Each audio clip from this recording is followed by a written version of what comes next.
Buenas noches, saludos cordiales, gracias por acompañarnos. Este es el programa Hora 25. Los tiempos avanzan, se acerca el día del traspaso del poder. El nuevo presidente ha viajado a Europa, la conformación de su equipo de gobierno se vuelve urgente. Hay expectativa por conocer nombres. Ahora la atención nacional se concentra en la transición que deberá ser expedita.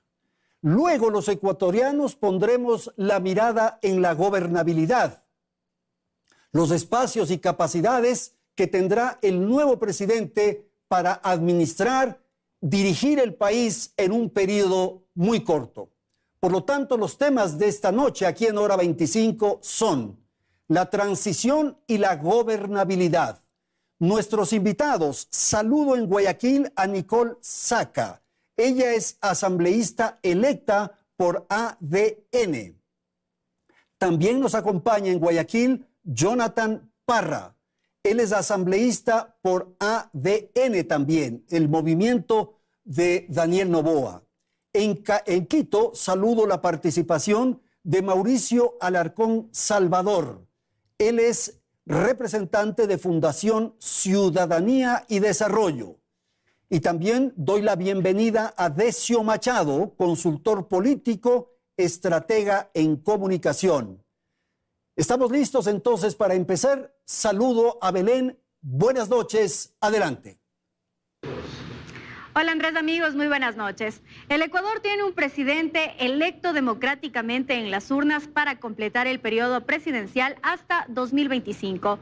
Esto luego de que el presidente Guillermo Lasso decidiera ejecutar la denominada muerte cruzada y así disolver la asamblea y adelantar elecciones. El proceso de transición ya inició en esta semana que termina y se espera que en los próximos días los equipos de trabajo del gobierno saliente y del entrante puedan trabajar en mesas temáticas. Tanto Guillermo Lasso como Daniel Noboa han mencionado que el proceso debe ser rápido por el bien de la democracia. Pero, ¿cómo han sido los últimos procesos de transición en el Ecuador? Les tenemos un reportaje que resume las 3 últimas transiciones presidenciales. Veamos. Que independientemente de la orientación del nuevo gobierno, pues dejaremos la mesa tendida, porque el éxito de ese gobierno es el éxito del país, dejar en lo posible todo listo, asumir los costos nosotros, lo que tengamos que corregir. Así Rafael Correa se refería al proceso de transición en enero de 2017, sin saber en ese momento quién resultaría ganador.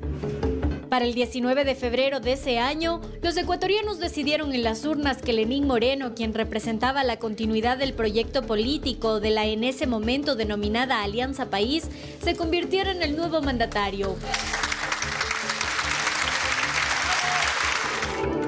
La transición entre Correa y Moreno, quien había sido su compañero de fórmula en su primer periodo presidencial, fue calificada por el exmandatario como inédita en la vida republicana del país. Correa le entregó 3 libros que resumían la organización, los logros y las tareas pendientes para el nuevo gobierno. Además, suscribió una ley que obligaba a futuras administraciones a entregar a sus sucesores el mismo tipo de información al final de cada mandato. Hay estilos para cada uno de los momentos de la historia. Mucha suerte, querido Lenín, mucha suerte. Yo hubiera querido recibir así el país, con toda esta información, con toda esta ayuda. Pero esa que ni siquiera parecía una transición, sino una sencilla continuidad, fue la primera gota que derramó el vaso en menos de 6 meses. No hay tal mesa servida. Entiendo que todo eso fue consecuencia de mucho trabajo y mucho esfuerzo por reinstitucionalizar el país, pero por favor, creo que se podía haber sido un poquito más mesurado el momento de dejar cuentas en mejores condiciones. Así Moreno se alejaba de su antecesor, de su línea política y rompía relaciones entre los militantes de Alianza País. Después de 4 años, Lenín Moreno habló también de una transición ordenada y transparente y volvió a recordar la frase: Si la mesa queda servida, no queda servida, no queda servida. Señor presidente, y usted, entiendo, tiene todos los datos respectivos. Sin embargo, hemos iniciado un proceso de reactivación, hemos cuidado profundamente todos los recursos económicos. Empezamos a asumir el primer desafío, y es el gobierno en transición. agradezco que usted haya preparado una comisión dedicada a la transferencia de información y datos. Ahora, apenas 2 años después, el Ecuador se prepara para un nuevo proceso de transición presidencial, esta vez entre Guillermo Lasso y Daniel Noboa. La primera reunión fue en el Palacio de Carondelet, en donde con cortísimos discursos los mandatarios se refirieron a la importancia de hacer una transición rápida. Es importante para la democracia ecuatoriana iniciar lo más pronto posible un proceso de transición ordenada, una transición donde del lado nuestro te vamos a proveer de toda la información necesaria para que tu equipo también pueda tomar control de sus áreas en el menor tiempo posible. Y en un periodo de transición que va a ser muy importante para la democracia, debemos de ser un ejemplo a nivel mundial y tiene que haber una transición correcta de un gobierno al otro, con cooperación real. El principal problema esta vez, a diferencia del país que recibió Lasso, no está ligado a la salud, sino a la seguridad. De allí que ese será el eje por el cual el nuevo gobierno arrancará. Y ya en el camino verá si la información entregada refleja la realidad del país. Iniciamos entonces la conversación de esta noche. Voy a dar la palabra a Mauricio para pedirle su criterio, su apreciación sobre lo que significa la transición. Empatar con el gobierno que sale y el que entra. Y claro, tener información y no perder tiempo. Buenas noches. Andrés, buenas noches. Un saludo para ti, para nuestra audiencia y un gusto compartir este panel con Decio, con Jonathan y con Nicole. Cuando una persona acepta una candidatura presidencial, lo mínimo que se esperaría es que conozca la realidad del país y del gobierno para saber incluso cómo redactar un plan con el que se inscribe su candidatura. No obstante, cuando ya entra a una segunda vuelta, y más aún, cuando ya es electo presidente por los ecuatorianos, la transición lo que garantiza es la continuidad de la gestión pública. Pero una verdadera transición, Andrés, no la de tomarse fotos o la de sentarse en la sala de reuniones a puro saludo protocolario. Lo óptimo en estos casos es que la transición sea efectivamente una entrega de información del gobierno saliente al gobierno entrante para garantizar que al menos aquello que busca ser implementado en el resto del periodo pueda en este caso serlo de manera efectiva. Voy a Guayaquil. Jonathan, por favor, su apreciación de lo que significa esta transición con esta frase que se ha convertido casi en un lugar común, la mesa servida. ¿En qué condiciones recibe ahora Daniel Noboa el gobierno, la conducción de la nación? Buenas noches, adelante, le escuchamos. Muy buenas noches, un saludo a todos los ecuatorianos que nos están siguiendo en esta entrevista. Bueno, la mesa no está servida, están muriendo 5.000 personas hasta la fecha, el 80% de esas víctimas son gente inocente, niños que asesinan mientras están haciendo sus deberes en la casa, mujeres y amas de casa, trabajadores, gente honesta. Entonces hay que ponerle total atención y poner el acelerador para el cambio de mando de manera inmediata. ¿Por qué? Porque Daniel Noboa tiene un plan de seguridad, un plan de anticriminalidad. Cuando la política pública abarca la anticriminalidad, son planes efectivos que van a contrarrestar la alta tasa de delincuencia que tenemos en el país.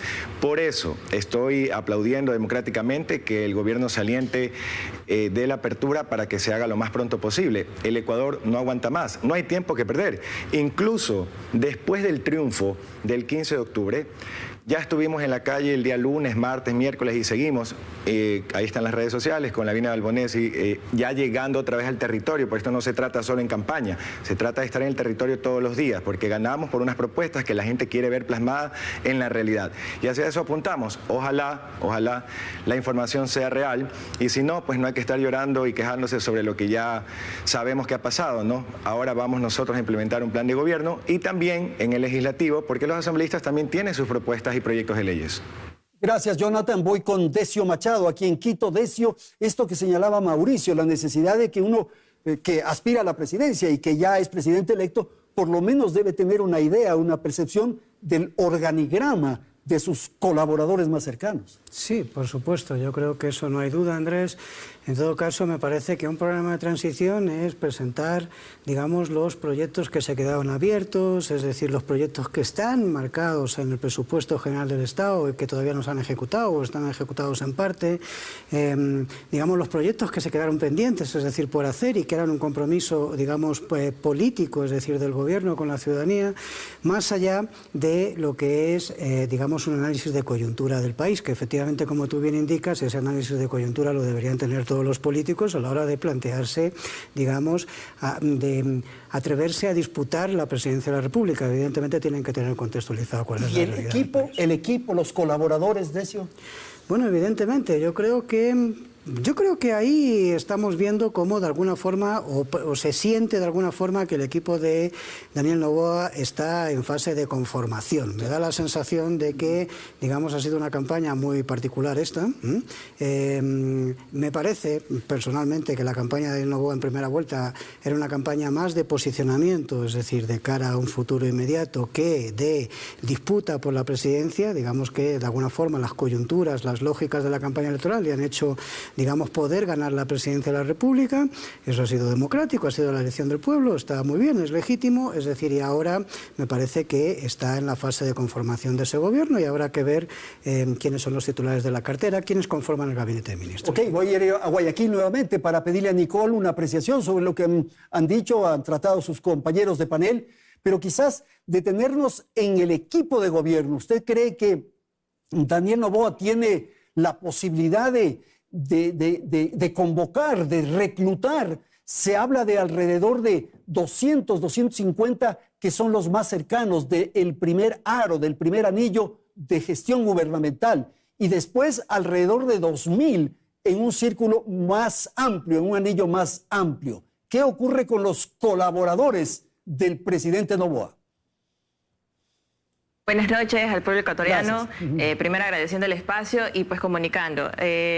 Ha sido una mesa de transición bastante notoria y obviamente a conocimiento ciudadano, donde nosotros vamos a estar enfocados bastante en la desocupación de los jóvenes, la desocupación juvenil y disminuir, en este caso, la inseguridad de nuestro país y obviamente generar empleo. El círculo que se va a trabajar obviamente es de poner, en este caso, a personas que sepan, conozcan de primera mano, en este caso con Jonathan, mi compañero aquí, asambleístas ya electos de la provincia del Guayas, seguimos en territorio, seguimos llevando de primera mano las necesidades de los ecuatorianos, del pueblo, de las calles.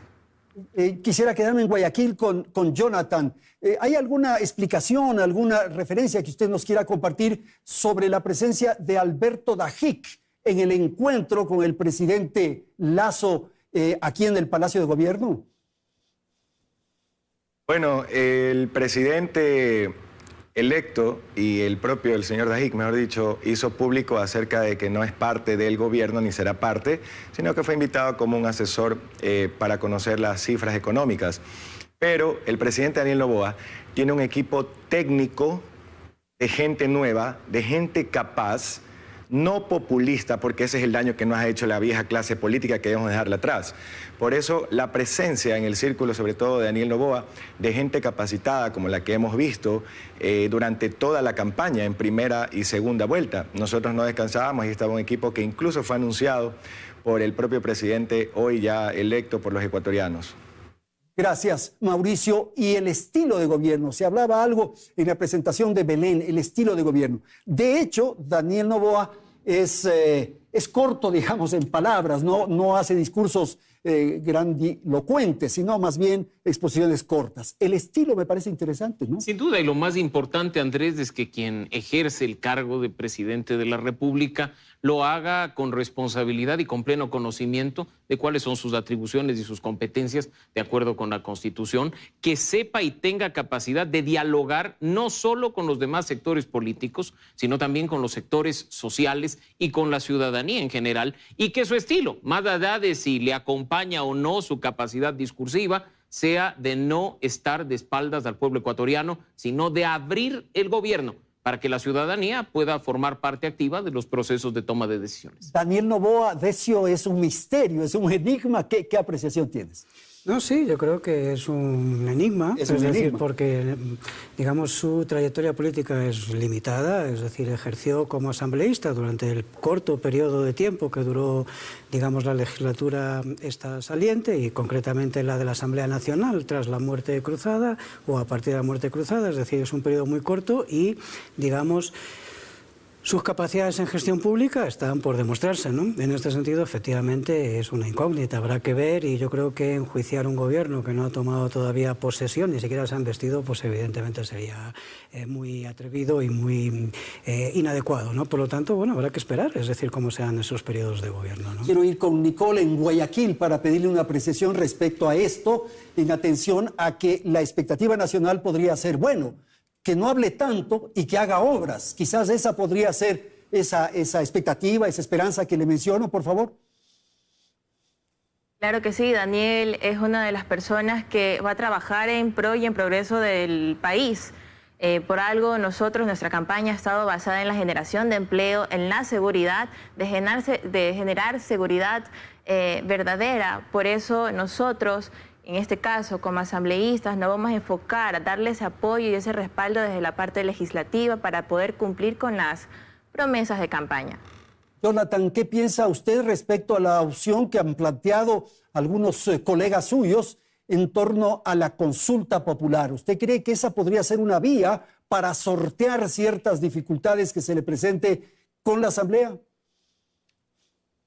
Mira, el momento político actual exige que los 137 asambleístas estemos unidos con el presidente de la República, Daniel Noboa, porque hoy ya no hay enemigos y adversarios políticos en estos momentos. En este momento hay un enemigo en común para todos. Ese enemigo en común está matando amas de casa, periodistas, políticos, académicos, abogados. Es la delincuencia. Ese es el enemigo que tenemos que vencer. Por lo tanto, en la Asamblea, yo estoy seguro que todos los movimientos y partidos políticos así lo han entendido. No puede ser de otra manera. ¿Por qué? Tú te puedes imaginar que nuestros planes de trabajo, que sean propositivos, es un plan de anticriminalidad, el Plan Fénix, nuestro plan de reactivación económica. Cuando hablamos del proyecto María, que yo lo he presentado, o microemprendedores, que le habla de dar trabajo a los mal llamados informales. María fue una mujer llevada en el balde de una camioneta, colgada por los metropolitanos. Esa mujer honesta, solo en este país la gente honesta es golpeada y el delincuente ya le dan hasta un ramo de rosas para cuando salga de la cárcel. Esas cosas son lo importante, lo urgente y lo necesario. Si nosotros presentamos propuestas, darles incentivos económicos a las madres solteras que se pongan a un emprendimiento, también a jóvenes.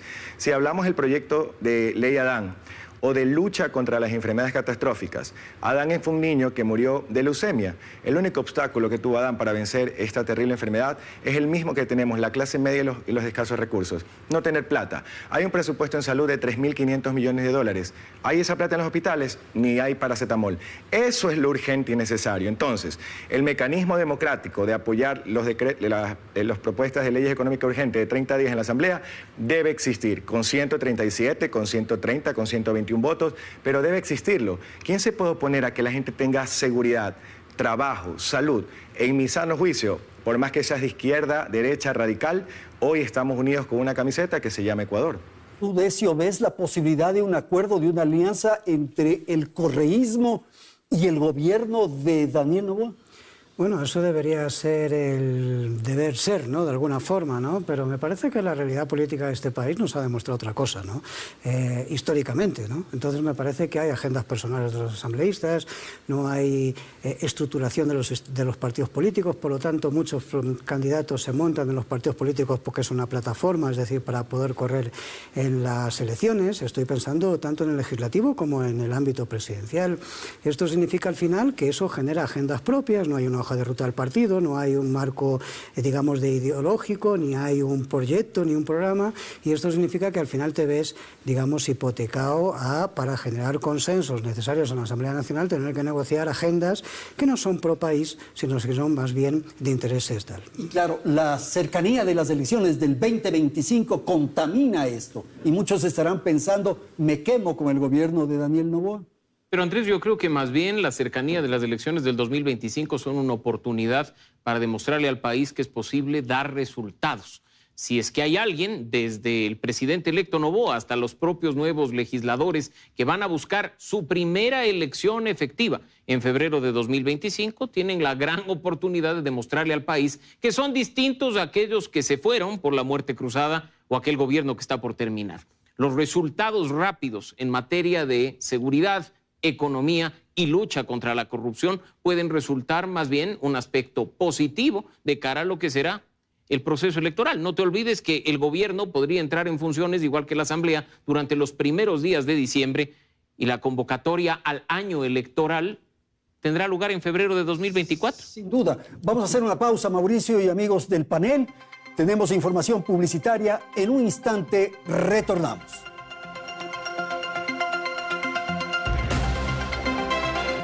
Seguimos con más, amigos. Uno de los retos que tendrá el nuevo presidente será alcanzar la tan anhelada gobernabilidad. ¿Lo logrará? Veamos cómo estaría compuesta la Asamblea Nacional. La Revolución Ciudadana tiene 52 curules. Construye alcanzó 29 representantes. El Partido Social Cristiano tiene 14 legisladores. La Alianza ADN también tiene 14. Actuemos tiene 8 asambleístas. Pachacutic suma 5 legisladores y de otros movimientos se suman 15 en total. Así las cosas, ninguna organización política tendría la mayoría.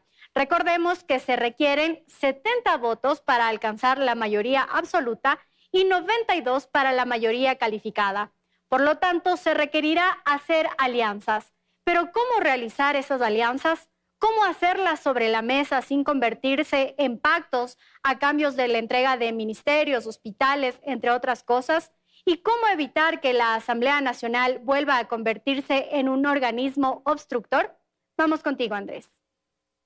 Gracias, Belén. Y es lo que planteaba el asambleísta Parra, la posibilidad de hacer una alianza, de hacer un entendimiento, una especie de unidad nacional en el Parlamento para atender los graves problemas nacionales. ¿Es posible eso, Decio? Insisto un poco en aquello.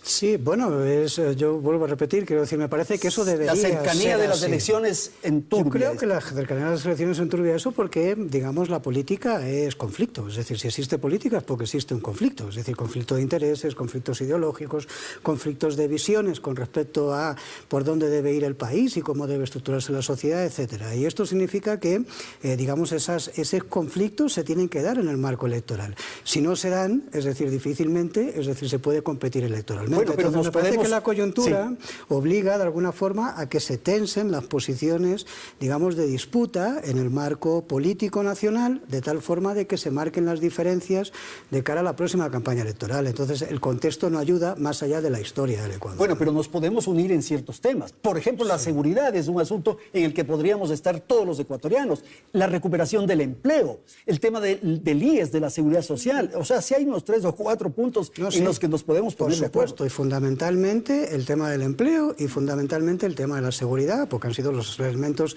que transversalizan, que forman parte de la alarma social que vive este país. Yo creo que eso es fundamental, pero entendamos bien las cosas. Este gobierno tiene 17 meses de gestión, este gobierno que va a entrar, que no son 17 meses de gestión, vamos a hablar claro, porque cualquier, digamos, proceso en política pública lleva aproximadamente entre 3 y 4 meses. Quiero decir que réstale eso para poder subir un proceso al sistema de compras públicas, etcétera. Quiero decirte, te das cuenta de que el tiempo es muy limitado y se va a echar encima la campaña electoral. Y vuelvo a repetir, una campaña electoral hay que marcar las diferencias si quieres disputar, y me parece que esto juega en contra, digamos, de la gobernabilidad del próximo gobierno, más allá de que lo haga bien o mal. Y hay un tema central, que todas las aspiraciones, anhelos o propuestas del presidente Noboa tienen que hacerse con dinero. Y no hay plata, Mauricio.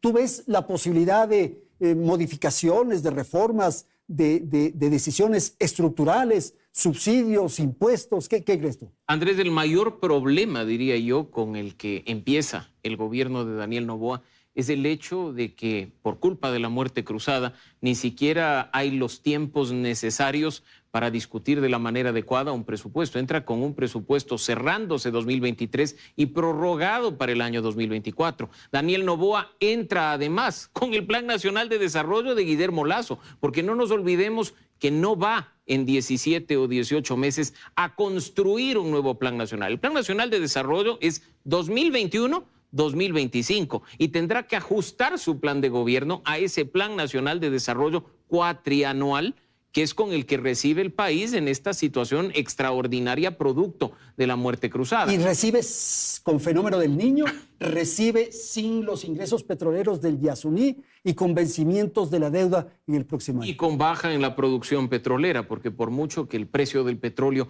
esté al alza producto de los conflictos internacionales y otros elementos, sabemos que lamentablemente la situación del país es crítica. Y en ese sentido, la transición nuevamente juega un rol fundamental, que Daniel Noboa conozca con claridad cuáles son las condiciones económicas en las que recibe el país, cuánto es el hueco fiscal de 2023, cuáles son las perspectivas para lograr acuerdos con las multilaterales, qué viene para 2024. El fenómeno del Niño sabemos que se aproxima, pero ¿y quién sabe qué otras cosas puedan suceder en el camino? La recesión económica puede producir incluso una baja en la recaudación tributaria. ¿Cómo lidiar con esos temas? Lo óptimo, y ahí sí rescato una frase de la campaña de Daniel Noboa, cuando no se roba, la plata alcanza. Cuando no hay sobreprecio, la plata alcanza. Así es que, de nuevo, espero que este gobierno, aunque tenga 18 meses, demuestre desde el primer día integridad, transparencia, honestidad y voluntad de luchar contra la corrupción. Vamos con Guayaquil. Nicole, su apreciación de lo que se ha señalado y, claro, esta necesidad de tener, sin duda, cuando empieza un gobierno, tenemos la esperanza, tenemos el anhelo de que le vaya bien al presidente, eso nos conviene a todos, pero desde la perspectiva de ustedes, que son asambleístas de ADN, del movimiento de Daniel, ¿cuál es la apreciación? La apreciación aquí es que todos tenemos que trabajar de manera unida. La bandera, como lo mencionaste, como se menciona, es Ecuador. Luchar y realmente sacar adelante al país de la inseguridad, darle verdadera seguridad. Es por eso que desde el equipo, en este caso, desde la Asamblea y desde la bancada ADN, vamos a trabajar y obviamente con el tema de materia, leyes urgentes económicas para que den estos resultados positivos. Por algo... Daniel, en este caso, desde el Ejecutivo, va a enviar cada mes temas de proyectos económicos para realmente salir adelante, salir a flote, incluso con el tema de la generación de empleo, que algo es nuestra propuesta, bueno, sigue siendo nuestra propuesta de campaña para realmente llegar a cumplirla, incentivar, a darles incentivos tributarios para que haya un universo más grande de aportantes y de afiliados y que nosotros podamos comprobar al fin y al cabo, mediante los ministerios de trabajo, que se ha cumplido esa regla como tal. Perfecto. Me quedo nuevamente con Guayaquil, asambleísta Parra. Uno de los reclamos o cuestionamientos que se ha formulado al actual gobierno, al del presidente Lasso, es la falta de gestión. Uno aspira a que el presidente pueda dar órdenes, disponer acciones, que funcionen los servicios, me refiero al registro civil, a la Agencia Nacional de Tránsito, a los servicios. ¿Cuál cree usted que puede ser el aporte del presidente Noboa con ese liderazgo, con ese empuje, con esa capacidad de autoridad para dar órdenes y disponer que haya una gestión eficiente, por favor? Primero, su capacidad, su energía y su amor por servir al país. Cuando Parra decide caminar en este proyecto político junto a Daniel Noboa, lo hice porque es un hombre que no tiene un pasado político nefasto, no es corrupto, no ha transado al muy por estilo del viejo país del pacto de la regalada gana con los políticos de siempre. Por eso incluso Noboa fue elegido el presidente de los ecuatorianos. Ese mismo mensaje es el que le ha llegado a las otras tiendas políticas y tendrán que renovarse o cambiar al momento político actual. No es lo mismo lo que vivimos hace 2, 3 años o hace 5 años a lo que estamos viviendo actualmente. Por eso se da el triunfo de Daniel Noboa. Ahora, 31.503 millones de dólares en un presupuesto 2023. Yo le pregunto, alguien me decía es que no va a tener gobernabilidad en la Asamblea. Va a haber gobernabilidad. Pero Daniel Noboa tiene la voluntad política, tiene los pantalones bien puestos, para que, por ejemplo, hayan medicamentos en los hospitales, porque para eso no necesitas a la voluntad de 137 almas en un edificio llamado Asamblea Nacional. Para darle chalecos a los policías, no necesitas a la Asamblea Nacional. Como tiene el plan técnico para acabar con la delincuencia, para reactivar económicamente su equipo de asambleístas, no vamos a alzar la mano. Nosotros vamos a apoyar un plan de trabajo, pero también llevamos nuestras propuestas. Ahí te mencioné 2 proyectos de leyes importantísimos. En su sano juicio, ¿quién se pudiera oponer de las otras tendencias políticas al progreso y bienestar de los ecuatorianos? Lo importante es que las otras tendencias y movimientos políticos entiendan que el país ya no quiere lo que pasó en el 2021, porque algunos somos de memoria corta, ¿no? Nos encanta olvidar ciertas cositas, somos selectivos. Pactaron algunos compadres con espaldas al pueblo. Nosotros, el pueblo ecuatoriano, al darle el voto a Daniel Noboa, le ha dicho: queremos que hagas lo que tú dijiste que ibas a hacer, que es un pacto, sí, con el pueblo, por el pueblo y para el pueblo, como debe ser siempre. Bajo esa lógica, el reparto del viejo país no puede aparecer en este nuevo proceso de selección de autoridades o de mayoría en asamblea para apoyar incluso una agenda coyuntural urgente y necesaria como la que tiene Daniel Noboa.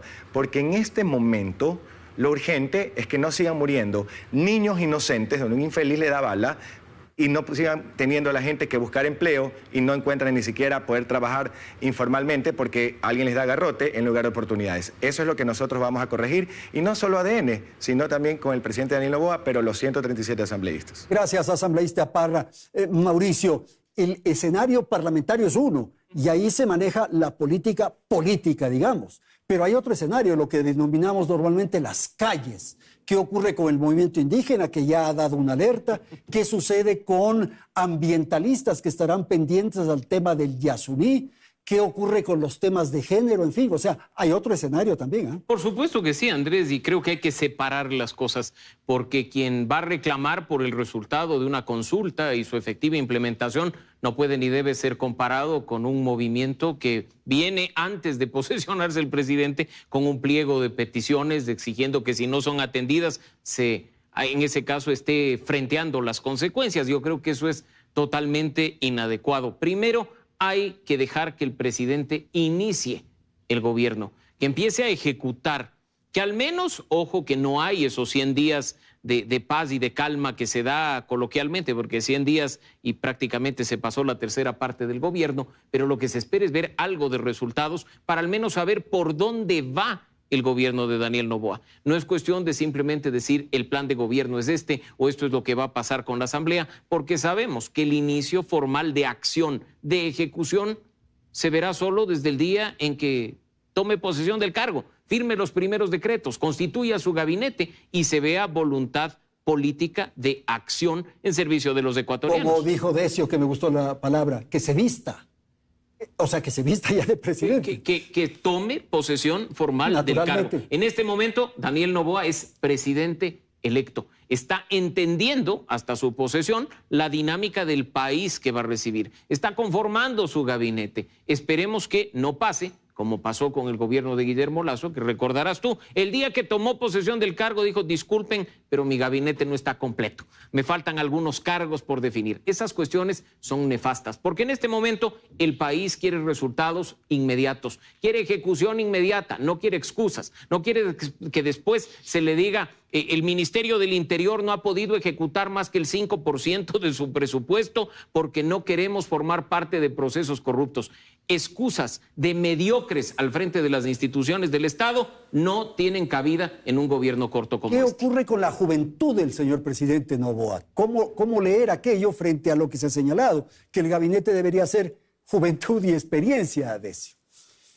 Yo creo que la juventud del presidente electo es lo que le dio el triunfo electoral. Es decir, hay una ley en ciencias en ciencias políticas o concretamente en sociología electoral que viene a indicar algo así, que cuando irrumpe un segmento joven con peso en el censo electoral, que es el caso ecuatoriano, ¿no?, que tiene un peso muy importante los jóvenes dentro del censo electoral, y no encuentran representación, digamos, en el abanico de ofertas electorales, tiende a votar por, digamos, alguien que considera nuevo y que además plantea, digamos, algún tipo de discurso o lógicas de comunicación disruptivas. Me parece que esto es lo que le dio la victoria a Noboa. Esto no significa convencimiento. Estoy hablando de que cuando no se identifican, tienden a, ¿no? Es decir, o sea, hablemos claro, el voto de Daniel Noboa es el voto de la primera vuelta, como el voto de cualquier candidato electoral. Es el de la primera vuelta. La segunda vuelta es otra cosa, binaria, donde ya se trasladan votos de otros. Y el voto de Daniel Noboa son 2.350.000 más o menos electores, que eso significa sobre el total del censo electoral, 13 y pico mil, 17.6%, así en números redondos. Ese es el voto de Daniel Noboa, nada diferente de lo que nos pasó en el 2021. Pero eso que estás diciendo significa que es muy frágil estamos en un gobierno que tiene, efectivamente, que tiene fragilidades, es decir, porque esa es la situación política nacional, es decir, es la misma fragilidades que tenía el gobierno de Lasso, y los discursos sobre que la Asamblea van a ser tal, recuerden los discursos del 2021 sobre la Asamblea, esto va a ser diferente, Guadalupe Llorí, o sea, si quieres hacemos memoria de esto, que ha sido el pasado inmediato, o sea, no hay nada nuevo aquí, es decir, ahora hay que demostrar, es decir, y esto es lo que tiene que hacer el presidente y su equipo de gestión, demostrar, ¿sí? Porque el descontento con la política en este país es generalizado, la brecha entre sociedad y establishment político es brutal, la gente no se cree nada y la gente ha votado, y vamos a hablar claro, porque en este país es obligatorio votar, ha votado con un dedo en la nariz y otro en la papeleta, porque el que no vota comete una infracción administrativa y eso te pasa luego su factura. Entonces, porque si no hubiese, digamos, obligación de voto, posiblemente tuviésemos un ausentismo electoral parecido al de Colombia. Y de hecho votaron por Noboa porque es el menos político de los políticos. ¿Y por qué representaba? Ha sido capaz de representar, digamos, lo nuevo frente a lo viejo, que no es una cuestión ideológica, no era una cuestión izquierdas-derechas, como estaba planteando el correísmo, ni era esa la fractura, digamos, social existente, sino más bien la gente estaba buscando algo nuevo. Es decir, algo nuevo buscó con Lasso también, y Lasso nos demostró que la incapacidad llevada al límite no se distingue mucho del sabotaje en la gestión. Vamos entonces con Guayaquil. Jonathan, su apreciación. Habíamos señalado hace unos momentos ¿quién es Daniel Noboa? Hay referencias en Google, si tú te metes, Mauricio, de que se registra como centro izquierda. ¿Qué es ideológicamente Daniel Noboa, por favor, Jonathan? Es un hombre de centro izquierda, con principios, con valores. No tiene el pasado político nefasto que necesitamos ahora olvidar, porque esa es la clase política que nos ha llevado al hueco en el que estamos. Estas peleas entre compadres, amagando, se pegan un buen whisky después detrás de la tarima y al pueblo, pues que, disculpen el francés, que se friegue, ¿no? Eso es lo que no queremos y por eso ha sido elegido Daniel Noboa como presidente. Un hombre que, con su historia de un empresario, que a diferencia, porque alguien dice por ahí que lo quieren comparar, no, es un hombre que ha generado empleo. El empresario, el emprendedor en este país es el que la suda, el que contrata, el que pone el capital, las ideas, el proyecto, el que va a hacer sacar los permisos, la patente, etcétera. Te piden hasta ahora hasta el acta de función de Atahualpa para sacar un emprendimiento. Y esas personas son las que tenemos que apoyarlas como vamos a hacer en el plan de trabajo. Y eso representa a Daniel Noboa. Nosotros, como asambleístas, también una ideología de centro-izquierda moderada, hemos entendido que el camino no es ni el radical de la derecha ni el de la izquierda. Porque yo le hago una pregunta a ustedes, panelistas y amigos televidentes. La gente come en este momento con la ideología. Porque Dayana, que la sacaron de la esquina, que vendía pasteles porque a alguien no le gustó, ella no le llevó el plato de comida a su hija. ¿Usted cree que le importan las peleas entre compadres de derecha o de izquierda? Ella quiere que se ejecute el proyecto de Ley María o microemprendedores que ADN, con Parra y bajo el apoyo de Daniel Noboa, vamos a ejecutar para generar empleo a las mujeres madres solteras. Tenemos el 52.4% de la población económicamente activa en la informalidad. ¿Qué estamos haciendo con ellos? Por ejemplo, en Guayaquil, una ciudad que se formó por el negocio formal e informal, pero solo en esta ciudad o en otras ciudades del país les das garrote en lugar de oportunidades. Esa es la línea de Daniel Noboa, el humanismo y servir. Por eso es que nosotros no es que ganamos y nos fuimos a la casa a dormir. No, señor. Al día siguiente, se los dije a ustedes al inicio de esta entrevista, ya estábamos en el territorio, metiéndonos en Durán. En Durán, sí, señores, donde están lamentablemente matando a todo el mundo y robándole a todo el mundo. Ahí estuvimos con la gente, porque necesitábamos llevar obviamente las soluciones que nos habían pedido, y así va a ser durante todo este tiempo hasta que obviamente podamos elevar el nivel de vida de los ecuatorianos, que en este momento estamos lamentando el desempleo y la inseguridad. Vamos con Nicole un momentito para pedirle su apreciación de aquello que acabamos de escuchar. Ha subrayado, Jonathan, el hecho de que es un empresario. ¿Hay el riesgo de que este sea un gobierno de empresarios? ¿Tendrá la capacidad, Daniel, de abrir, por ejemplo, su gabinete para expresiones de otros sectores sociales? Con eso vamos a terminar este segmento. Nicole, le escuchamos. Como es bien mencionado, Daniel tiene su experiencia siendo empresario y sobre todo generando empleo. Su familia, toda su familia ha generado empleo por más de 25 años. En este caso, lo sigo mencionando, estamos para generar, estamos para solucionar la crisis que en nuestro país abunda, la inseguridad, el desempleo, cómo madres solteras tienen que salir a las calles y no son tomadas en cuenta de una u otra manera. Es por eso que nosotros estamos comprometidos con el ecuatoriano, con los guayacenses, con los guayaquileños, con todas nuestras provincias hermanas. Nosotros tenemos que trabajar en pro y beneficio para todos, para mejorar la calidad de vida de todos los ecuatorianos, para que más adelante seamos notados internacionalmente y a nivel macro, para que digan, Ecuador está saliendo adelante, Ecuador está en el mapa de la generación de empleo. Perfecto, Nicole, muchísimas gracias. Gracias a nuestros panelistas. Hacemos una pausa y volvemos en un instante para el tercer segmento de Hora 25. Este es el tercer segmento, como dijimos, de Hora 25 y quisiéramos un poco ir resumiendo lo que se ha dicho durante este boletín, durante este programa. Quisiera ir con Jonathan para pedirle una apreciación. Jonathan, ¿ustedes aspiran a la presidencia de la Asamblea? ¿Qué acciones están realizando para tener un bloque significativo que les permita la gobernabilidad, por favor? En ADN, los asambleístas y el proyecto de gobierno, lo que tenemos grande es el plan de trabajo y las ganas de servir a la gente. El ego, eso se lo dejamos a la vieja clase política. Nosotros no estamos preocupados por el reparto y todo esto que ha caracterizado a esa clase política que ha sido castigada en las urnas. No obstante, es un justo reclamo y deseo que puede ser de cualquiera de los 137 asambleístas. Lo importante es que en esta mayoría que se arme, yo quisiera que sea de 137 asambleístas, en materia de seguridad, empleo y salud y también de la educación, porque estamos hablando de la desocupación juvenil. Tú tienes a 600.000 ninis que ni trabajan ni estudian. ¿Qué estamos haciendo con 600.000 jóvenes que pueden ser potencialmente víctimas de la depresión, de bandas delincuenciales?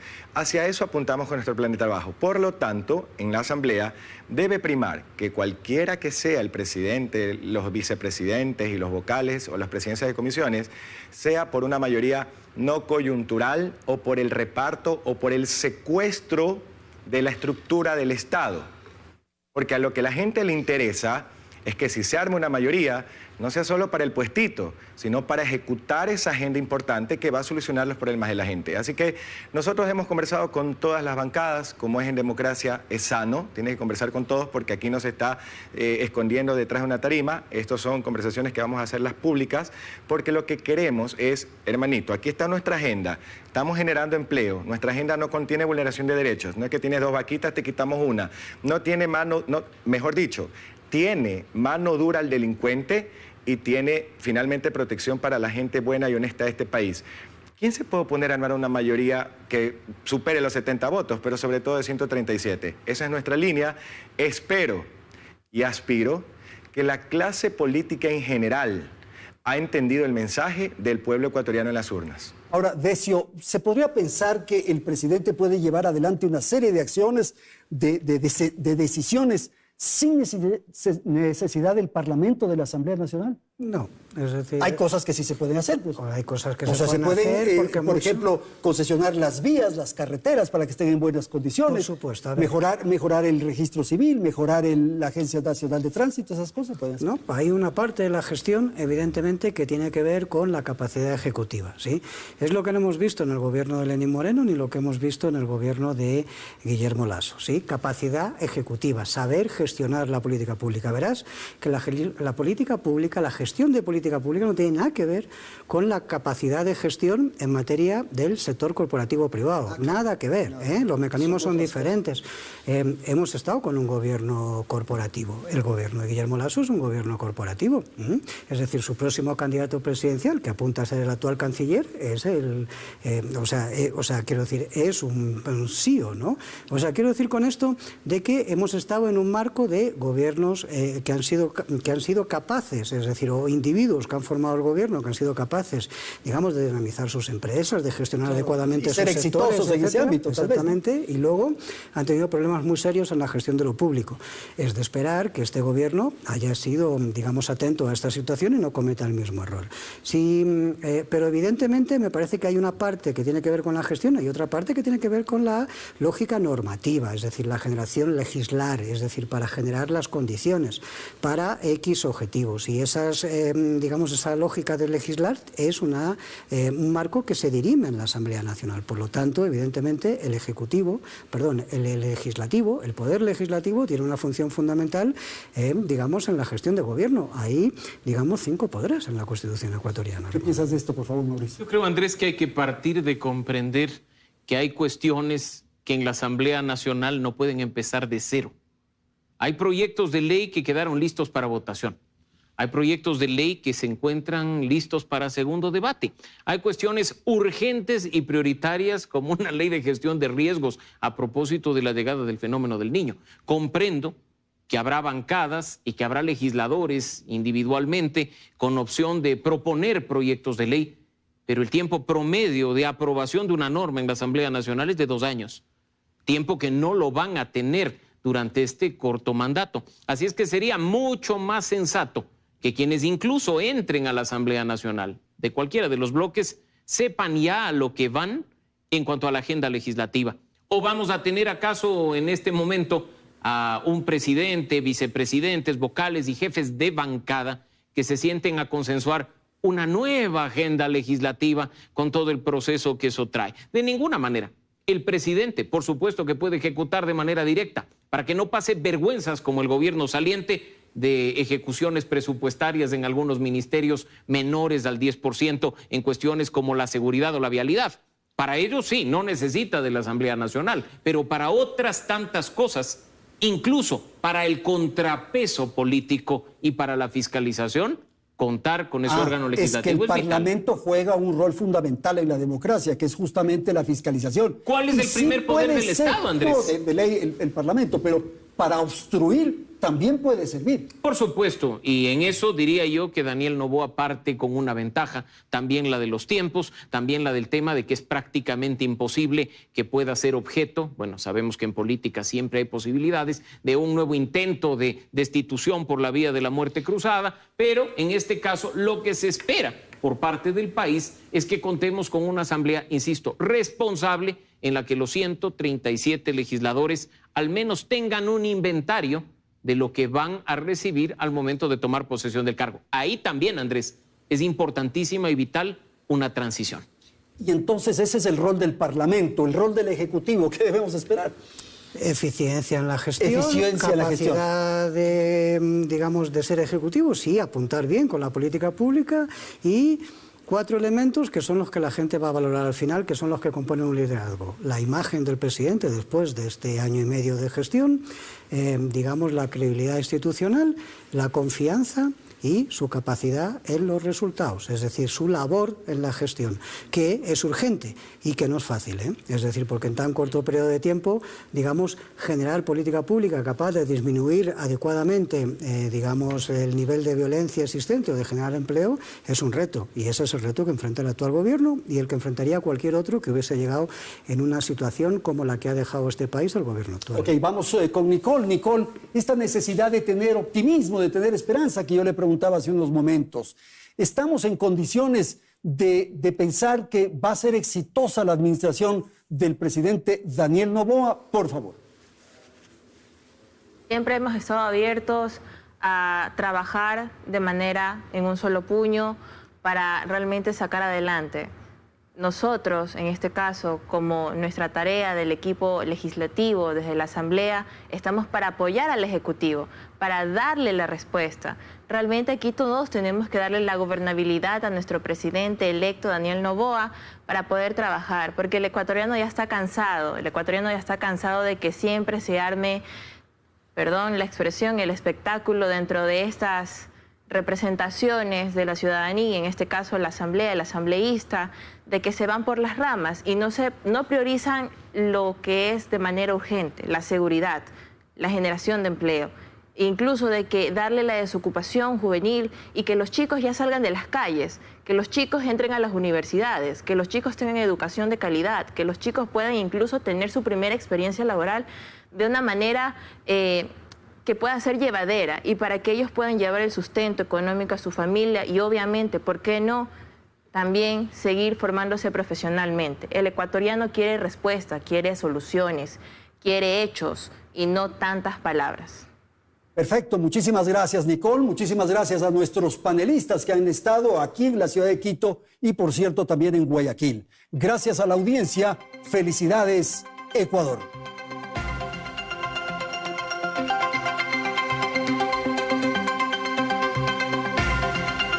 Teleamazonas presentó Hora 25 con el auspicio de... En Uniandes, proyectamos lo mejor de ti.